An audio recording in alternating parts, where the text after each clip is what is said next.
What is the green revolution? We're going to look at the good and the bad of that. It hasn't been successful everywhere, so we're going to talk a little bit about that.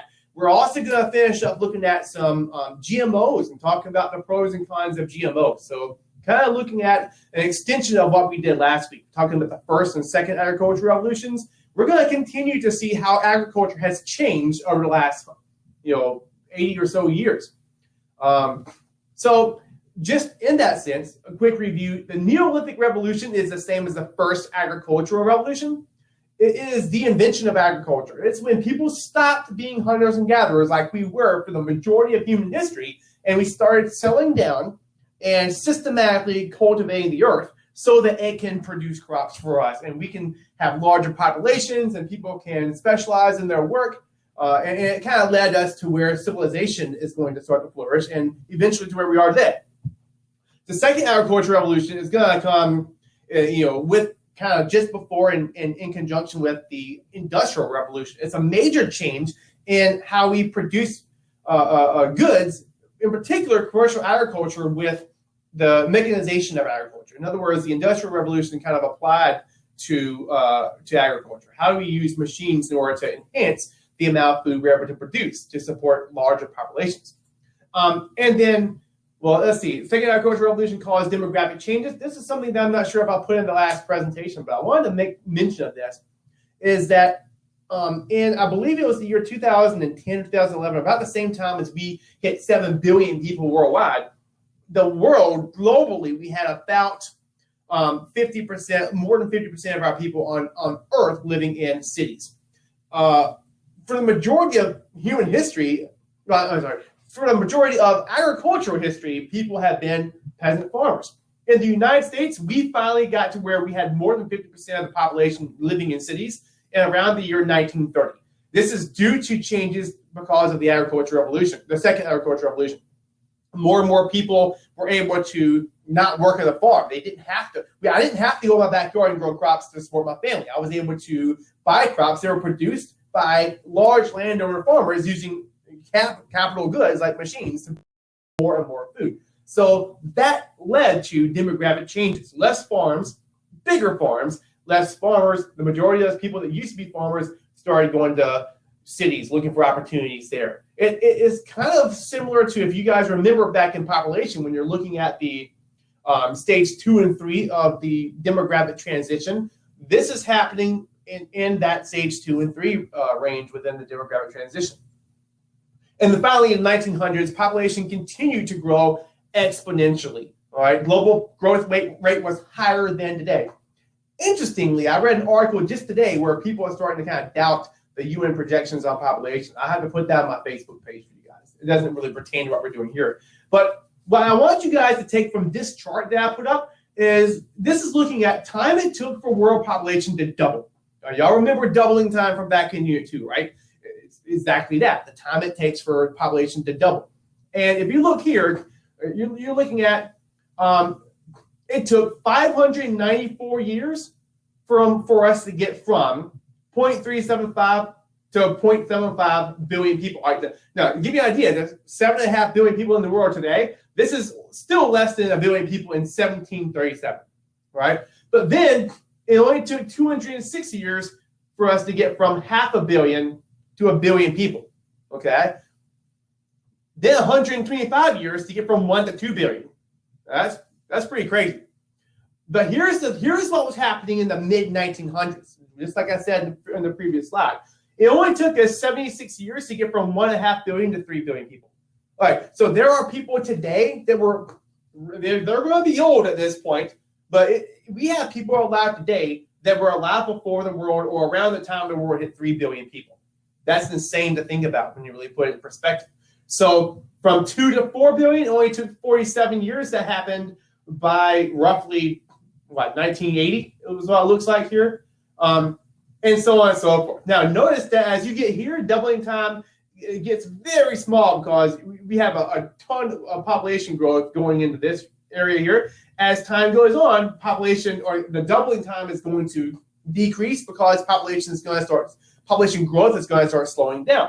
All right, so right now we have slower general growth than we did in the mid-1900s, but our population is still growing a lot because of demographic momentum, which hopefully you guys remember from Unit 2. If you think Malthus was the only dude worried about the amount of resources relative to the growth of global population, you're wrong.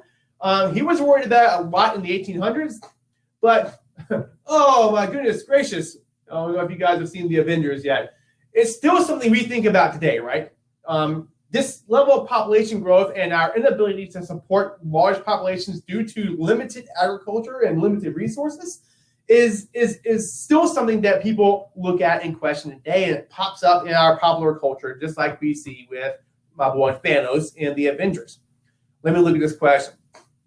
So population growth is directly affected by the food production increase due to agricultural revolutions, and our doubling time is decreasing due to a higher population compared to food. Let's look at the first one. Population growth is directly affected by the food production increase. I'm going to say yes. The two work hand in hand.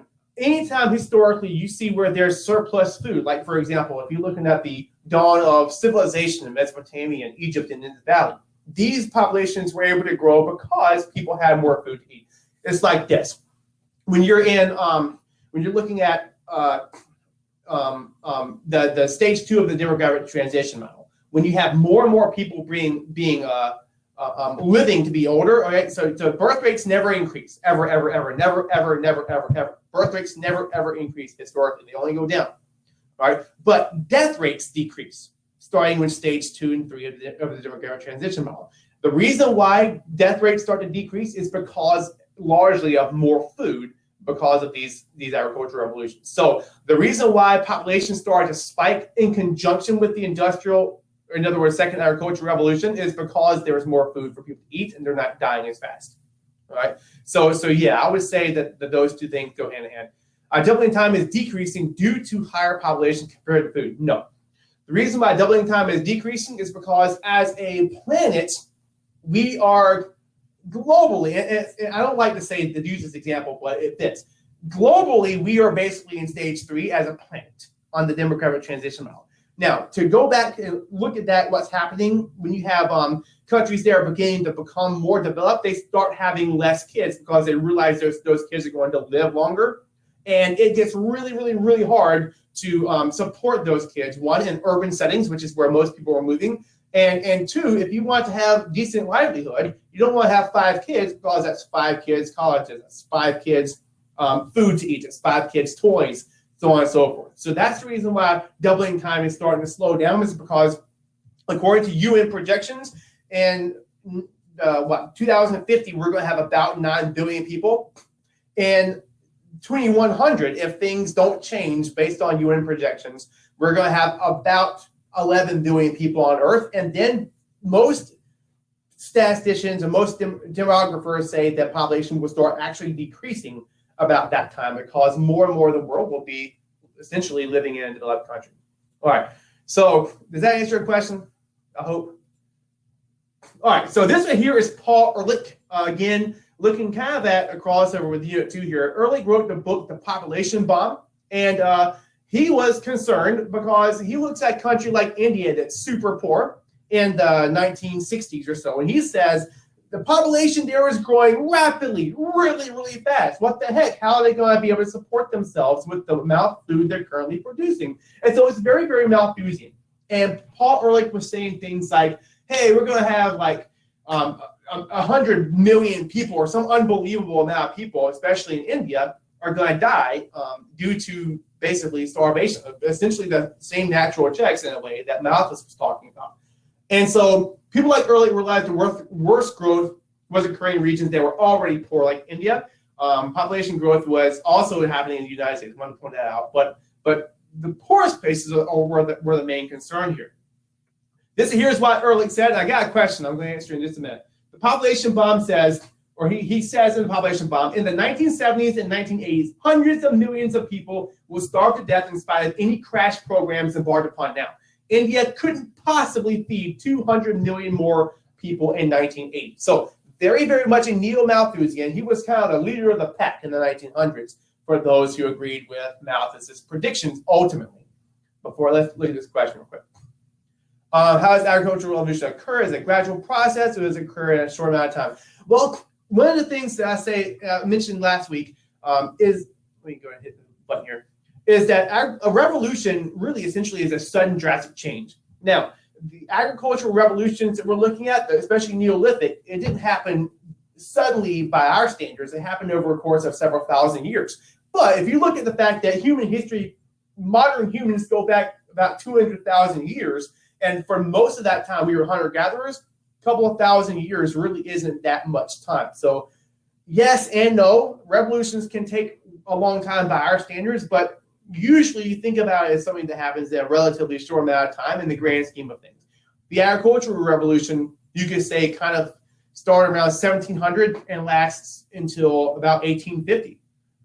And then some would argue that the green revolution we're about to be talking about it's still happening today, or at least maybe a different phase of it. But the green revolution starts about the mid 1900s.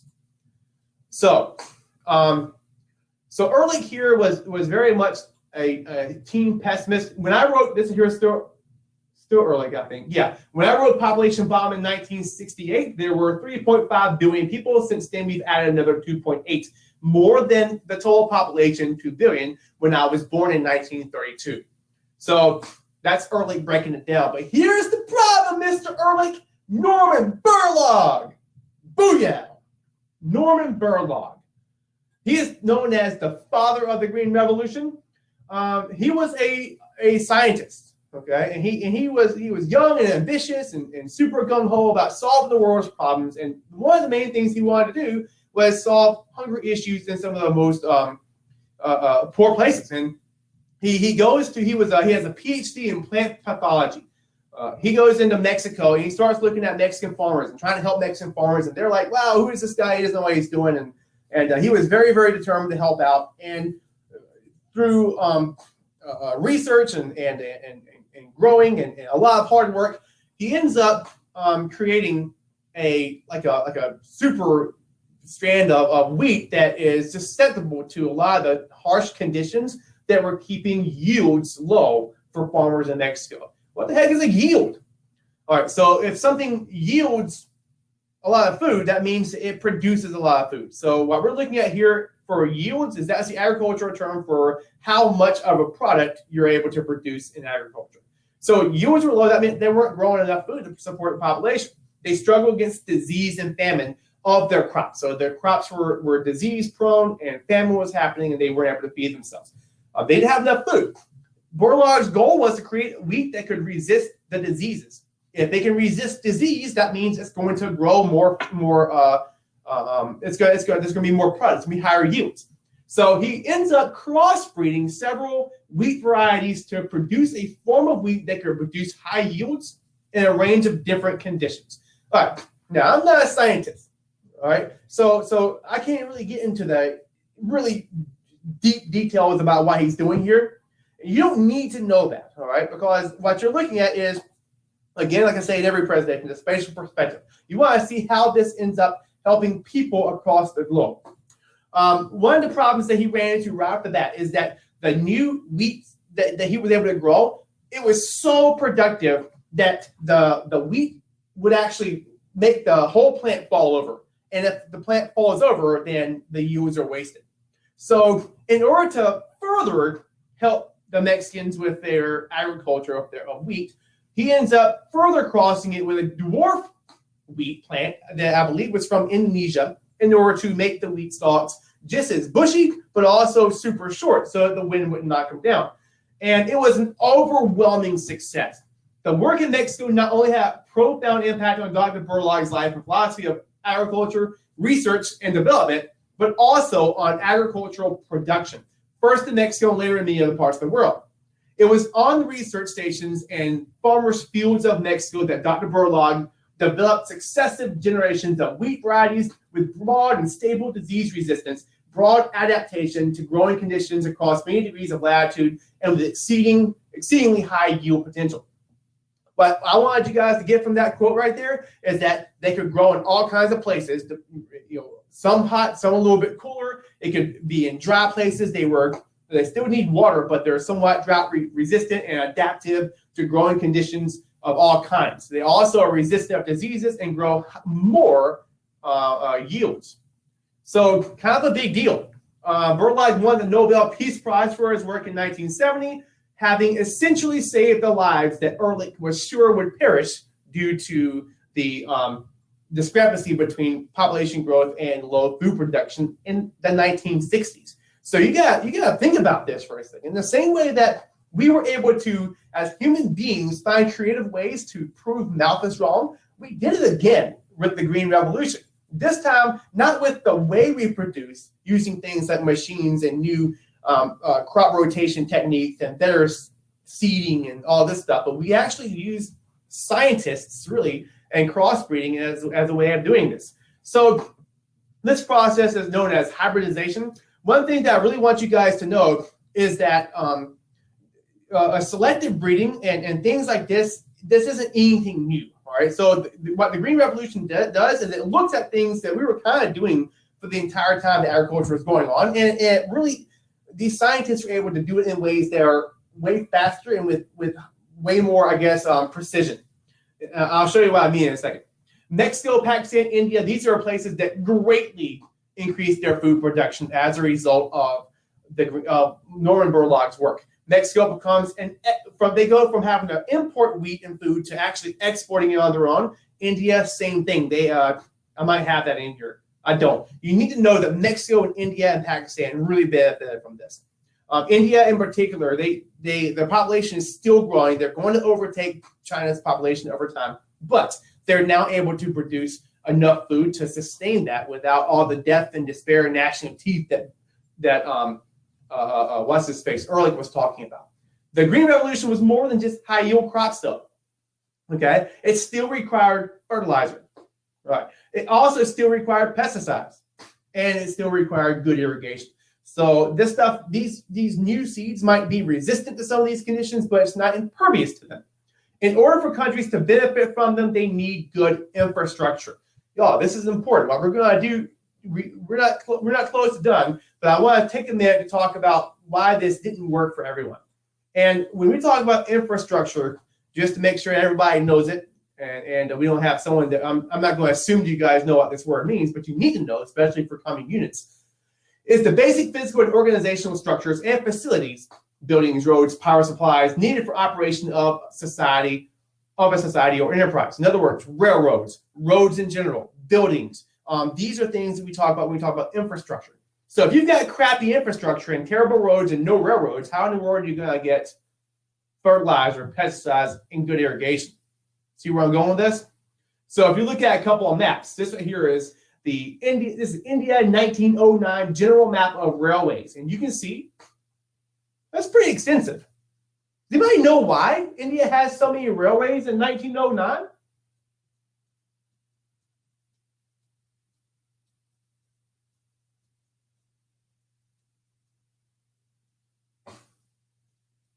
Who controlled India in 1909? Anybody remember? There we go. Good job, Logan. Yeah. Okay, there we go. So it was a British colony, and not only was it a British colony, it was the jewel in the crown. In other words, it was their best and most productive colony. It was one that they truly, people from Britain lived there, and they had their own sepoys or soldiers and stuff that served them, and local officials. They were Indians, but they really instituted their culture and their technology in India. And you can see that with their railroads. So when it comes time for these dudes here to be able to get fertilizer, pesticides, machines, and stuff like that throughout their country to change their agriculture, you can understand that they had the infrastructure necessary to support that because of the British legacy. I have a question. Let's take a look. So these revolutions only be possible if these conditions have a higher level of development. Let me think. The conditions have to be right for any kind of a revolution like this. So yes-ish, I guess. If you look at the Neolithic Revolution, the conditions that made that possible was the end of the Ice Age. It just couldn't have happened whenever half the glaciers were still on large chunks of the continental world that we're familiar with in Europe and the Americas and all that. So that's why it really helped to bring about the Neolithic Revolution. The second agricultural revolution, which preceded and coincided with the Industrial Revolution, really happened in Great Britain first because of several factors. They had a lot of good resources. They had a lot of natural waterways and natural harbors and things like this. They didn't have to fight battles on their land. So Napoleon never wrecked their farms and their facilities in the same way he wrecked half of Europe in the 1800s. So you were able to see the conditions were just good in Great Britain. It didn't take it long before the second agricultural revolution and the industrial revolution began to facilitate to other European countries. But they did start in what would be considered the most developed countries first. Now, China also began industries about 100 years prior to the Europeans, but culturally they looked down on merchants and things of that nature, and they kind of upheld agriculture as like a more noble economic job essentially. And so they were more for agriculture and kind of turned a blind eye to industries when they were ahead of the game. So I'm done with that one. And it's green revolution achievable without certain variables.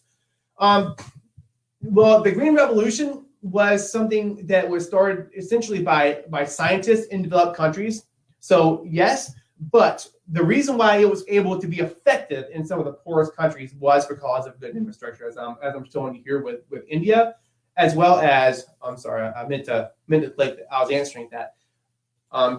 But if you look at other places where the British were, for example, India, Pakistan, Mexico had railway development in the 1800s as well, and in the 1900s, and so they had infrastructure in place there.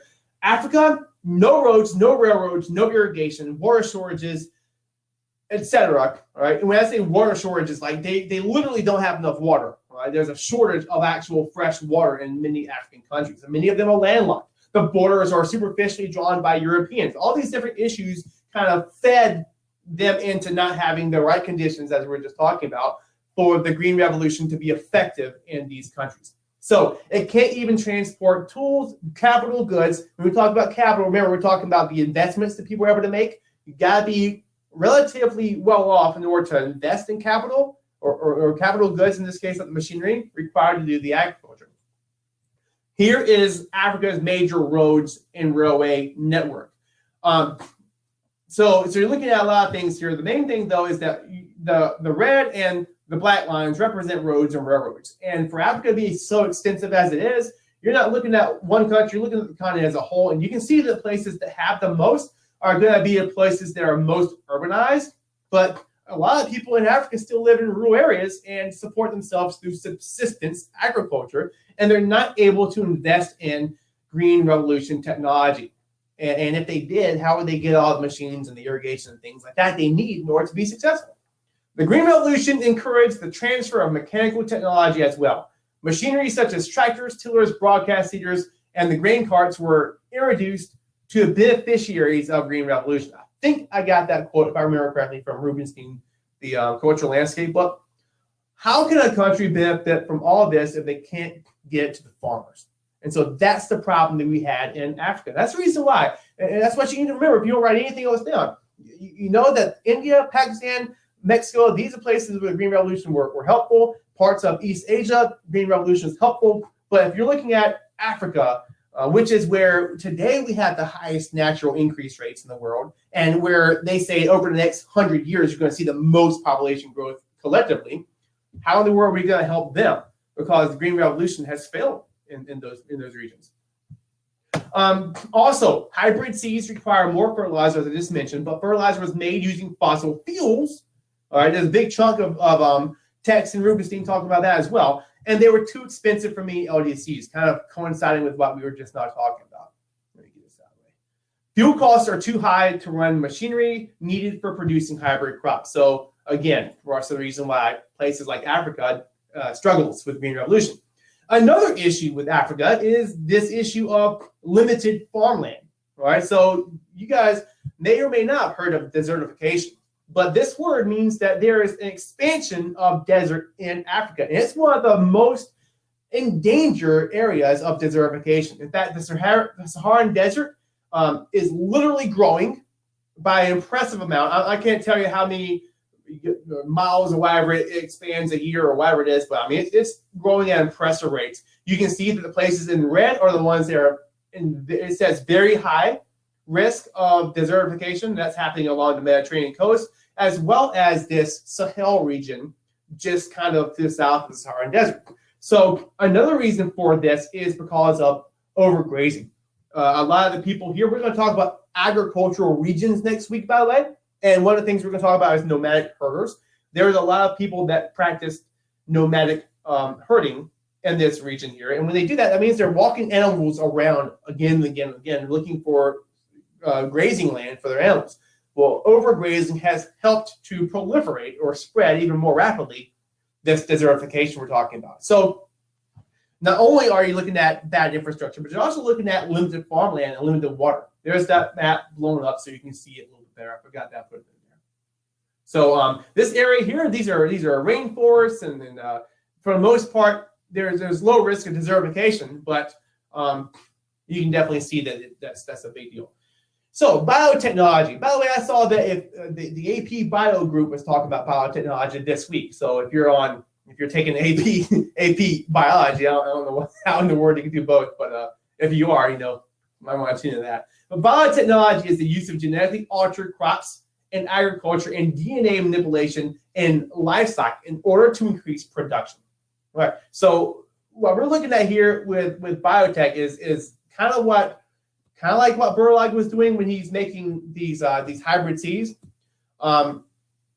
It maybe takes it a little step further. This is going on in a lab. Okay, this isn't like you're not on a field figuring this out by whatever you're doing with wheat. These guys actually are in labs scientifically breeding together different types of crops and creating something that is a better product. And this one here is how they create several things. One that I don't know if you need to know by name, but it's definitely something you should know about in conjunction with the Green Revolution, is IR36. What this is a type of miracle rice that was created in biotech labs, in the Philippines in the year 1980. And what they do is they take rice, they make it extremely high yield, kind of like they did with the wheat. Right? They're able to make it resistant to pests, drought resistant under harsher conditions. It can survive. It matures faster, so you can actually get multiple harvests. This is known as double cropping, when you're able to get 2 harvests from one growing season. And then they also were able to adapt this kind of technology into corn later on, as recently as, I believe, the 1980s or 1990s. So another thing, I don't know if I have it in here or not, with this rice is that they were able to begin. I think I do have it in here actually, so I'm not going to get ahead of myself yet. But this is the thing. So the Green Revolution initially radically improved the amount of yields of cereal crops. What I mean by cereal crops is anything that is like your wheat, rice, corn, any of that stuff. Those are known as cereal or grain type crops. Right? The reason why breakfast cereal is called cereal is because a lot of that is made out of those different types of material. Essentially, the next step in selective breeding is kind of what's going on. It's kind of like how people are going to characterize the Green Revolution. People have been doing this for a long time, plants and animals. I'm just going to show you a few things here. This is a picture of ancient corn and modern corn.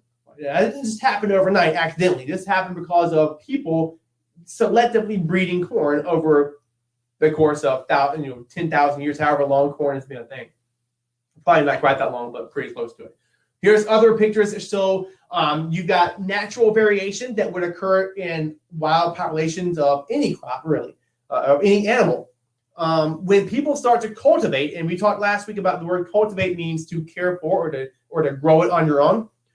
When you got people cultivating it, they get to choose what crops are going to continue on. So you heard about Darwinism. You hear about things like Charles Darwin's selective breeding, not selective breeding, natural selection. All right, where just naturally the fittest are going to survive. In this case, this is not natural selection. This is human selective breeding. Right? So we create it this way by taking the best seeds and growing them into whatever we want to be. And over time, we get bigger crops because we've chosen which ones are able to continue because we're cultivating the land, right?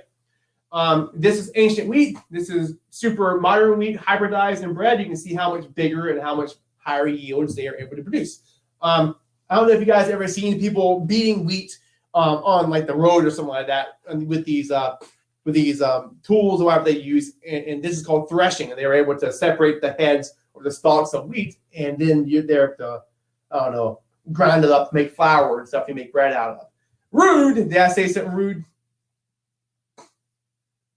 Thank you. Thanks, John. I appreciate it. I tried. The next phase of selective breeding, well, maybe the next step of this is to look at GMOs. And again, some people are going to say, we're still in the green revolution. Well, there's a difference kind of between what plant hybridization is in the way that Borlaug was doing it and what GMOs are. GMO, it stands for genetically modified organism. Anybody ever heard of GMO? You guys ever heard of genetically modified crops or GM crops or any of that stuff? Yeah, it's something that really a lot of people, even in the United States, aren't familiar with what that means, and it's interesting. Right? There is a massive anti-GMO movement. You're right about that. That's picking up steam, in particular in our country, but we are still extremely, as a nation, very, very pro-GMO, and we're going to talk about that a little bit. You're right. More and more non-GMO products are for sale. Another thing, too, about GMO products is that a lot of the people that are producing non-GMO products are choosing to label them non-GMO, even though there's no legislation for making it where we have to do that, which is one thing that a lot of people would like to see happen, because in Europe, those laws are there. Scientifically and ethically, is it good or bad to have GMOs? We're actually going to talk about that in just a second. So we'll look back at that question in a minute. It is extremely debatable, and I'm going to show you all my favorite source on the GMO debate. And I'm even going to talk about how I use that for my own students. So I would challenge y'all to listen to it. It'll be about a 55-minute debate of these scientists going back and forth on whether or not GMOs are good or bad. But I'm going to show you guys a little bit about them and let y'all decide that on your own, and we'll talk a little bit about the pros and cons. But a GMO is an organism that has its genome changed in a way that does not occur naturally. I know I changed that definition to what was in the AMSCO book. Apparently it didn't say, there it is right there. Okay, I just didn't delete the slide. A GMO they're plants or animals that scientists in a laboratory modify by extracting genes of one species and inserting them into the DNA of another species. Wow, that's like God stuff, isn't it? There are several ways you can do this, all right? Probably the one that is, I think, the most popular is by adding the genes, like we say here in this definition, from other species into a different, like a plant or an animal, or whatever it might be. There are also ways of editing genes, and that right there, I think, is a little bit, from what I've read, a little bit more taboo. I think we've only just started to do this with certain foods, like maybe mushrooms, but I'm gonna try to slow down. All right, I'm just trying to make sure I get through it in time for us to be done in an hour. But heck yeah, I want to try to slow down for you. All right, so in other words, we modified the DNA of plants and animals. GM, in other words, genetically modified crops, are designed for several reasons. All right, first of all, the idea here is that you can add these different types of genes from other species to make plants more pest or environment resistant. So pests are like any kind of bugs. Environment is, like for example, in the South, I just saw this, I'm from South Carolina. I just saw this meme on my Instagram that says, what time is winter? Winter is at 8 o'clock in the morning. Spring is at 11 o'clock, or, fall is at 4 o'clock, so on and so forth, because our weather is so crazy. I mean, right now, today, it was probably in the upper 70s. I'm not even going to lie. It was awesome. Tomorrow, it's probably going to be like 30 degrees and freeze. So what some people have done is, with things like tomatoes, for example, you put in the genes from a certain type of fish, it will prevent the tomatoes from having freezes and make them last longer. So what have you done? You essentially put this weird gene into your tomatoes, but you increase the yields because you don't lose as much product, and people are able to eat that tomato and buy it in the store. It also can cause, you can add genes to cause plants to live longer and also make them more nutritious. One of the examples with the more nutritious, and here's what I was talking about a little while ago, is golden rice. One thing that these biotech scientists did was they start to embed, or I guess imbue somehow, the a certain type of gene that can enable rice to contain lots of vitamin A or beta carotene or whatever it is that can prevent kids from having blindness due to malnourishment in some of the poorest parts of the world. And so here's an example of increasing nutrition in the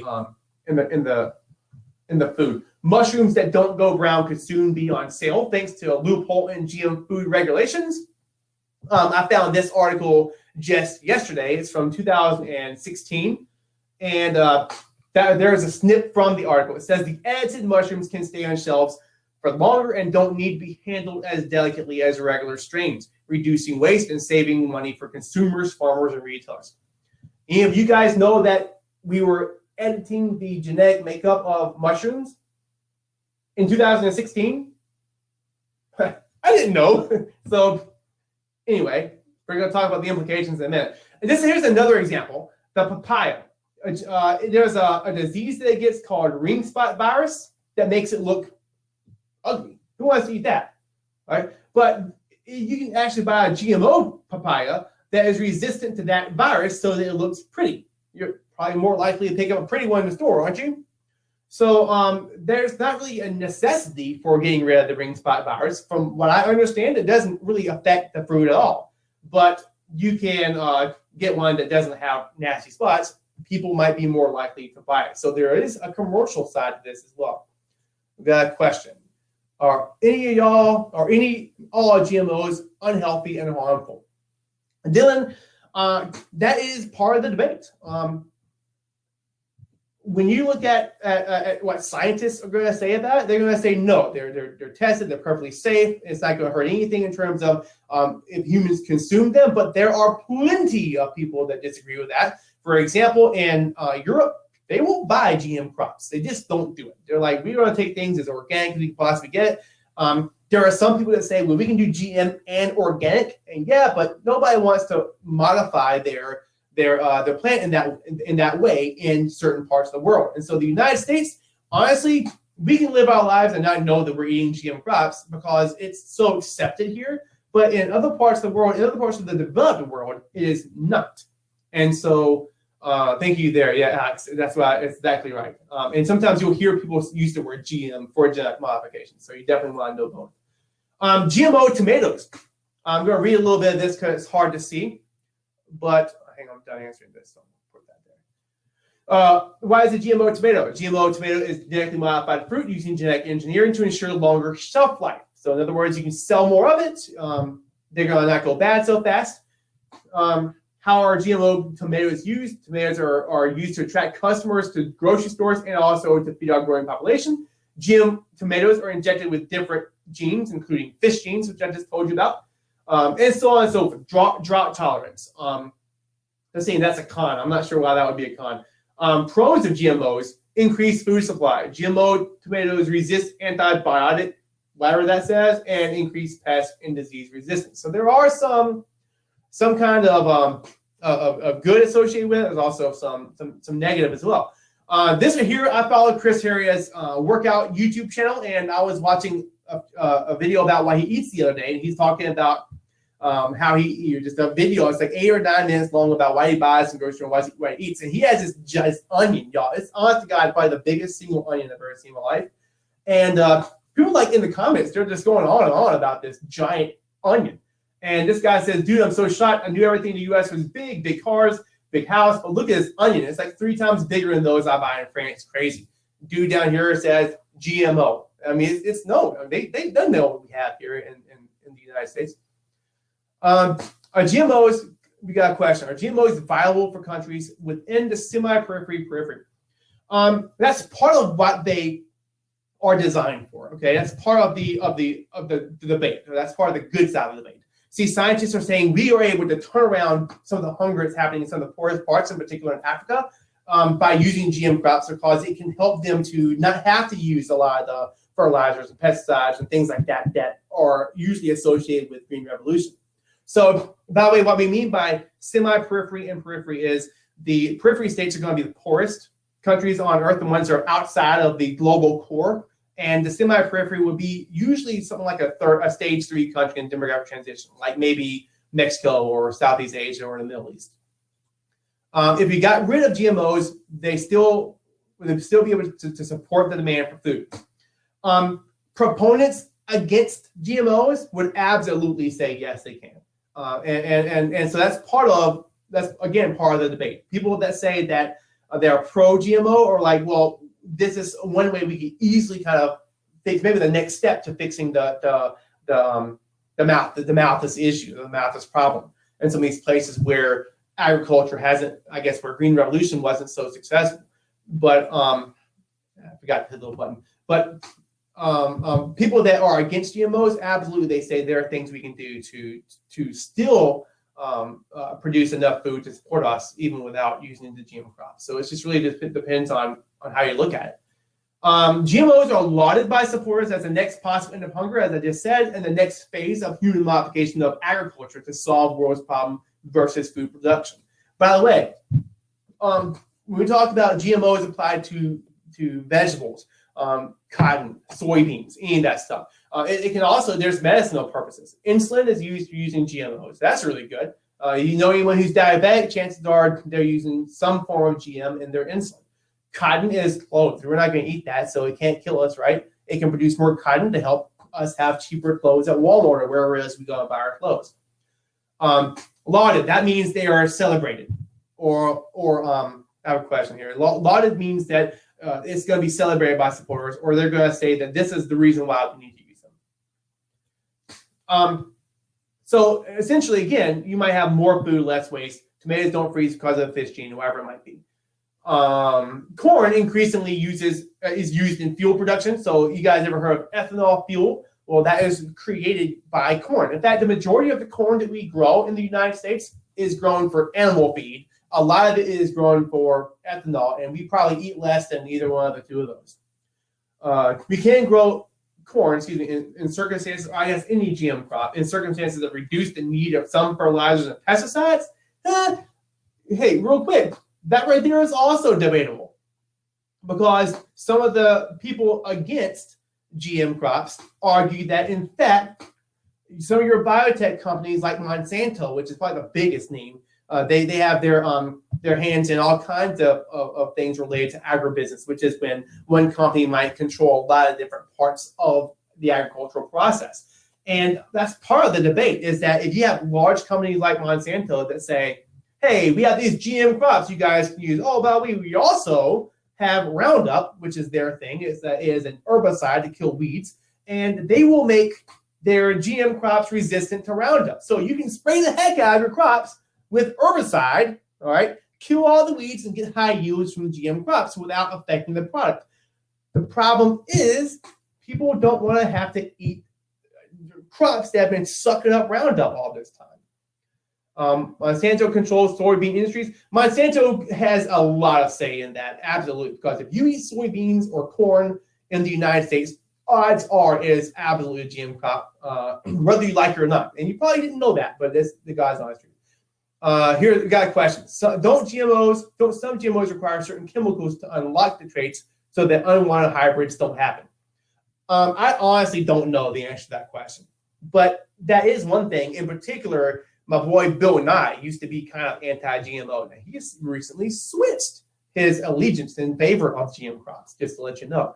But one of the things that he suggests is, or he suggested, was that you might have an environmental issue that you can cause by GMOs. For example, if you, and I think I've got this in my PowerPoint somewhere, but if you have a situation where you have a GM crop that is going to kill a certain type of pest when it tries to invade the crop, well, if another insect eats that pest, all right, then that insect might go extinct because now that pest doesn't exist, which might cause other animals that eat that animal to go extinct. And meanwhile, these different genes might be supplanted into other plants to make them more weed resistant through things like pollination and whatnot. So there is a lot of people that are kind of afraid that this chain reaction might cause environmental issues. And I don't really know what the definitive answer to that is.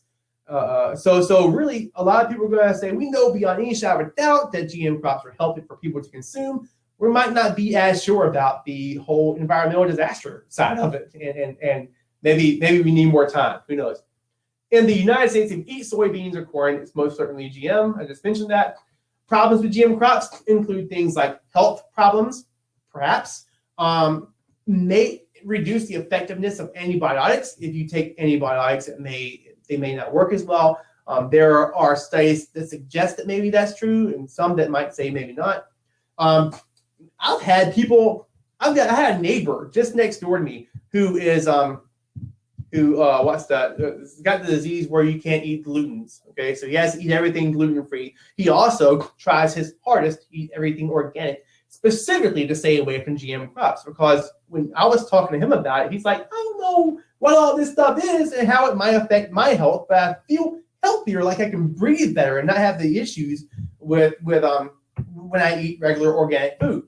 And so something that a lot of people are choosing to do because they don't know for sure if it's healthy or if it's not. Disrupting long-standing ecological balance of local agriculture, that's the one I was just now talking about in the last question. I have a question. If a company makes a specific GMO, could they patent it? Like, could they get a percentage of the profit every time it's bought? Absolutely, they can. All right, and that is again the other side of the kind of like why Europeans and even African countries are hesitant to get GM crops from the United States, because, like I just now said, overwhelmingly Monsanto is one of the ones that has the most fingers in the GM pot. If they're producing seeds that are genetically modified for people in Africa, for example, to grow, what's Africa's biggest market? It's going to be Europe. So you have this dependency on buying crops that will grow under those harsh conditions from a U.S. agribusiness company that may not be beneficial for them in terms of selling to the market.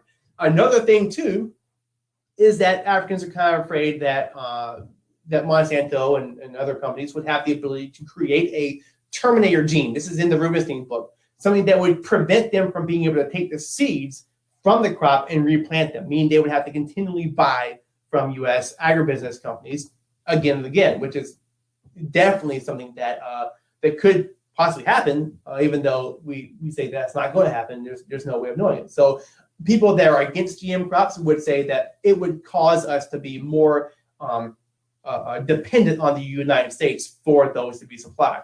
So there is, I mean, really, when you talk about the implications of GM crops, it is literally political, it's economic, it's way more than just trying to increase yields, because people that are against it are many, and there's a lot of people that are against it. But in the United States and among the science world, people are actually very, very pro-GMO. This here comes from Bill Nye's book that he wrote in 2014. If you're asking me, we should stop introducing genes from one species into another, Nye writes, because we just can't know what will happen to other species, that modified species ecosystem. In other words, he's saying that who knows what's going to happen if those genes end up somehow being more supplanted into another species, maybe even a weed, or maybe some kind of a plant or another crop. We just don't know. These are the problems I just kind of mentioned. So we look at the places in the developed world on the periphery that this is supposed to help.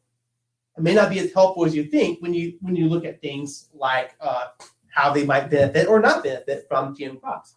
While the United States is all about its GM crops, Europe is not, and they would be Africa's biggest market. So a lot of people in African countries are very hesitant to buy GM crops from the United States because of that.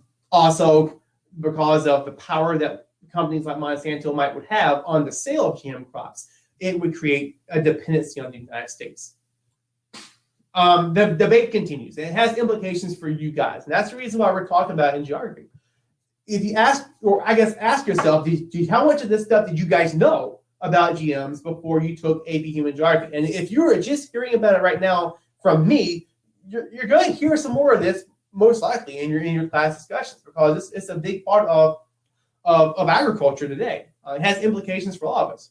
Did you know that you absolutely eat GM crops in your cereal, pasta, bread, processed foods, etc.? Does it matter that the United States is the world's biggest GM producing country? Are the crops better for the world, or is it just good for the United States if the world thinks they are? Now, one more thing too that I really want to point out is, as I'm going over this presentation, I feel like I am almost biased against GM crops in my presentation, but and I never, ever tell my students this, but in real life, I don't necessarily believe that they're a bad thing. I'm just going to go ahead and say that. You also have a lot of people in the science world are going to say that let's please not say things like that. If you do that, I'm going to boot you out. You also have things like Bill Nye, Neil deGrasse Tyson, and many other scientists, or most scientists, are going to say this is something that is a really good thing for humanity. Right? From a spatial standpoint, GMOs are excellent as they are seemingly conserve space whilst also increasing yields. Absolutely, absolutely. So and there are more. So one of the things I really want you guys to be able to see is this right here, where I say the best GMO debate. This is a podcast from NPR in 2014-ish. I would highly recommend you guys go in and watch this debate or listen to it. It's a podcast, so some of you will listen to it. You can download it and listen to it on your phone, on the bus, or wherever it is. I would definitely take the time to look at that one right there, the NPR article, before you do anything else, because it is really insightful. And consider which side do you think wins, and try to approach it from an unbiased standpoint. But one side, I think clearly, and my students usually will think the same thing. One side clearly has the better argument for whether or not this is good or bad. Maybe even take notes on it, because you will learn something from it. There is this Eyes of Nye video, and this video there's a little mini series that Bill Nye did. It's all on YouTube. But if you look up the Eyes of Nye GMO debate, it's about a 26-minute article video where it's kind of silly, but he talks a little bit about this. And this here is when Bill Nye was a little bit more anti-GM crop. Today he is way more pro-GM crop. This is an article that I found that I think is pretty easy to digest. I'm gonna put that on my Facebook page as well, but I put that there for you guys. There's a Green Revolution video about Norman Borlaug, which is really good. And then Dan Snyder's YouTube channel, I don't know if you guys have seen that or not, but covers a lot of material for the course. Very good, helpful resource. This here is his video he did on the Green Revolution, and I think he even talks about GMOs in there as well. So might be worth looking at if you want an 8-minute summary on the day before the test. Or, as always, you can sign up for Bible Plus, and you'll be able to see it in a timestamp when we start talking about all these things. So here's the summary. We talked about the Green Revolution, how it emerged in the mid-1900s with the creation of hybridized cereal crops. Green Revolution was not successful in Africa. It was successful in places with better infrastructure. GM crops are created scientifically in labs, and they enable food to last longer and grow under harsher conditions. But they're also super controversial. As one of you guys mentioned earlier, even in the United States, there is a increasing movement against them as people are trying to get more fresh grown organic fruit and vegetables or whatever else it might be. GMOs have spatial implications. The U.S. tries to sell GM crops and are economically invested in their success. There's all kinds of other ramifications as well that we already mentioned. So that does it for